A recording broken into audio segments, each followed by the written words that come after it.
Quand je veux, où je veux, avec qui je veux est le slogan de la Nintendo Switch. Il s'agit d'une console hybride à mi-chemin entre console portable et console de salon. Elle propose 3 modes de jeu, à savoir le mode portable, le mode téléviseur et le mode sur table. Elle se distingue en 3 modèles différents, tels que la version Lite présentée en 2019, la version standard malheureusement démodée par la nouvelle version, identique physiquement à la précédente, mais qui est boostée par les composants de la Switch Lite. Salut tout le monde, c'est Zeldando et aujourd'hui, je vous présente les 10 meilleurs jeux Switch de l'année. Pour faire ce classement, j'ai demandé sur Twitter et Discord quels sont les jeux que vous préférez en ce moment. D'ailleurs, merci à tous ceux qui ont répondu car c'est grâce à vous que je présente ce top 10. J'allais oublier, vous êtes maintenant plus de 1500 sur la chaîne et je vous remercie d'être aussi nombreux. J'espère que la vidéo vous plaira, n'hésitez pas à me dire dans les commentaires lequel des jeux vous avez préféré. Sans plus attendre, commençons.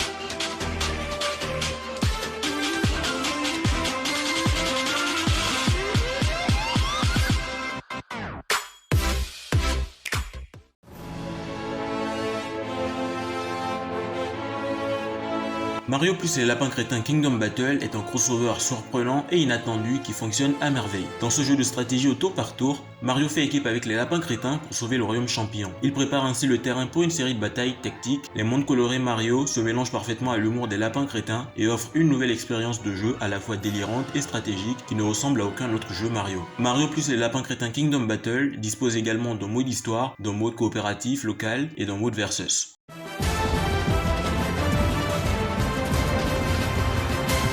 Splatoon 2 est un jeu de tir et est la suite de Splatoon 1. Le jeu s'appuie sur les mécanismes de tir à l'encre introduits dans Splatoon avec un gameplay identique mais ajoute de nouveaux contenus, y compris de nouvelles armes, des scènes et un nouveau mode de jeu nommé Salmon Run. Les événements du jeu se déroulent 2 ans après la fin du mode Octo Valley du premier jeu. Pendant que Macalamar est en vacances avec l'agent 3, Ayo et le grand poisson charge disparaissent. Marie recrute donc l'agent 4 que vous incarnerez pour les rechercher. L'histoire dans Splatoon 2 prend place dans l'Octo Canyon, un endroit similaire à l'Octo Valley du premier jeu. En plus des modes histoire et Salmon Run, Splatoon 2 bénéficie également de l'Octo Expansion, un DLC uniquement disponible sur l'eShop de la Switch. Pour ma part, j'attends avec impatience Splatoon 3 qui sans doute offrira une meilleure aventure que Splatoon 2.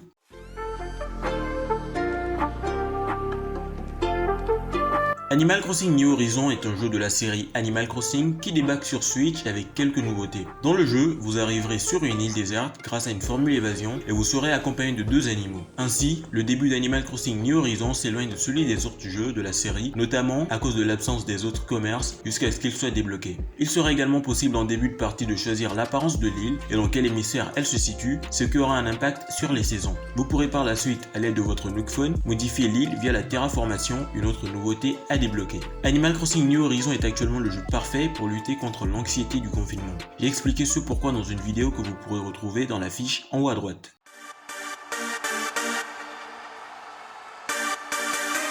Après un Pokémon Let's Go Pikachu et Evoli divertissant, Game Freak a fait son grand retour en 2019 avec les versions épée et bouclier. L'histoire du jeu se déroule à Galar, une région inspirée de Londres. Cette région offre des panoramas variés avec des Pokémon uniques dans chaque biome. Les grandes villes industrielles voire carrément médiévales renforcent l'immersion au cœur de ce voyage et il y a bien évidemment des nouveautés telles que les terres sauvages. Ces terres sont l'un des lieux les plus ouverts et les plus vastes jamais créés dans l'histoire de la licence. Les Pokémon y pullulent et c'est ici que vous pourrez affronter les Pokémon Gigamax. Il est aussi possible d'y pêcher, capturer des Pokémon et ramasser des objets parfois très rares. Épée et bouclier est un des opus les plus aboutis, il déborde de contenu tout en restant abordable pour les plus jeunes.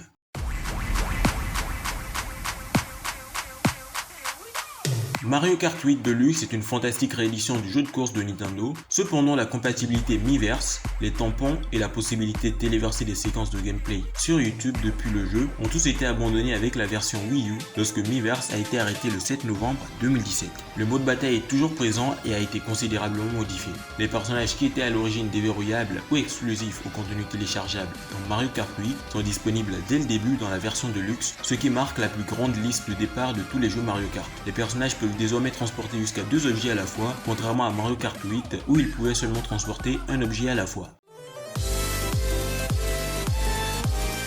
Mario continue encore et toujours de produire des titres riches et de bonne qualité. Comme souvent avec les épisodes de la franchise Mario, ce nouvel opus Super Mario Odyssey débute d'une manière un peu plus classique. Alors que Mario est en route pour aller voir Peach, Bowser kidnappe la princesse pour cette fois-ci l'épouser de force évidemment. N'écoutant que son courage, Mario se lance à la poursuite de Bowser, bien décidé à renvoyer l'affreux là d'où il vient. Ce scénario nous permettra de découvrir une multitude de nouveaux lieux que Mario devra explorer à la recherche de l'une qui lui permettent de voyager de monde en monde. Dans cette aventure, il pourra compter sur un nouveau compagnon nommé Cappy, un chapeau conscient qui l'aidera à prendre le contrôle d'ennemis ou d'éléments de décor qui croisent sa route. Les ennemis ont différentes capacités, ce qui réserve beaucoup de surprises au fil de l'aventure.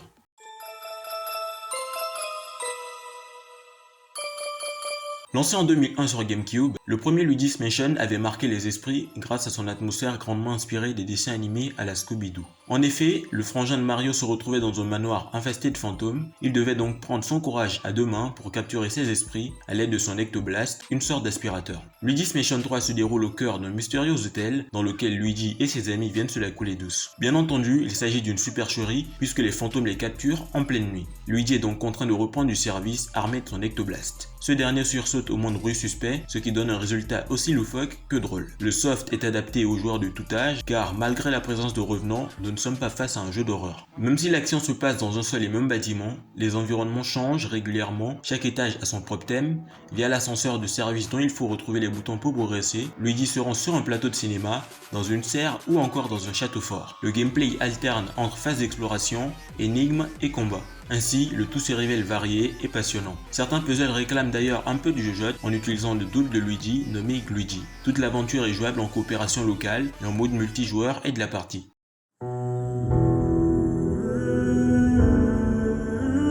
The Legend of Zelda nous narre, épisode après épisode, les aventures de Link, sa lutte contre Ganon, sa quête pour libérer le monde d'Hyrule et sa princesse Zelda qui prend de plus en plus d'importance au fil des épisodes, comme nous avons pu le voir dans le trailer révélé par Nintendo pour la suite du jeu. Avec Breath of the Wild, Nintendo a proposé pour la première fois un Zelda en monde ouvert. Et le moins que l'on puisse dire, c'est qu'il s'agit d'une sacrée bonne idée. Dès le premier pas dans ce nouvel Hyrule, vous vous rendrez immédiatement compte des changements. Vous serez cette fois-ci livré à vous-même, libre de faire ce que bon vous semble, d'aller où vous avez envie d'aller. Chaque endroit du monde est visitable à chaque instant du jeu et vous ne pourrez compter que sur vos capacités pour vous en sortir. Mécanique de craft, usure des armes et autres gestion de la température corporelle sont de la partie. Vous devrez donc gérer l'ensemble afin de triompher des défis proposés par ce monde ouvert, vivant et particulièrement imposant.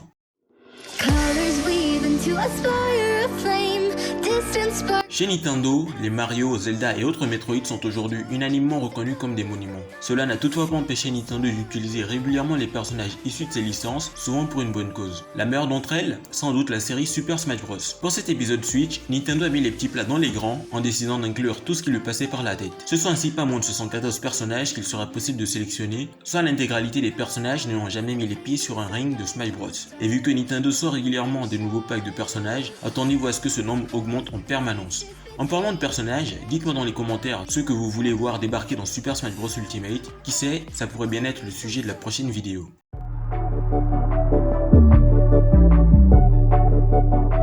Véritable star des jeux de plateforme, Mario s'est découvert une âme de bâtisseur avec Super Mario Maker. Le joueur peut donc laisser libre cours à son imagination en créant des niveaux de A à Z. Le placement des bonus, des ennemis, des pièges et autres blocs est totalement libre. Si cette suite pensée pour la Nintendo Switch reprend la plupart des éléments présents dans l'opus Wii U, quelques nouveautés sont de la partie. Dans Super Mario Maker 2, notre cher héros a pour objectif de reconstruire le château de Peach en récoltant des pièces à travers plus d'une centaine de missions inédites. Chaque mission permet d'assimiler une mécanique liée à l'aspect créatif du jeu.